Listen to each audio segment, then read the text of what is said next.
আপন, মা বাবার করো যতন, মা বাবা অতি আপন, মা বাবার করো যতন। তিন কথারি সাথী পায়া ভুইলা যাইও না, তিন কথারি সাথী পায়া ভুইলা যাইও না।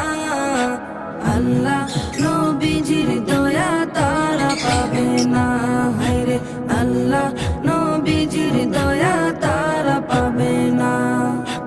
জান্নাত মায়ের পায়ের নিচে বলছেন নবী হাদিসেতে, জান্নাত মায়ের পায়ের নিচে বলছেন নবী হাদিসেতে।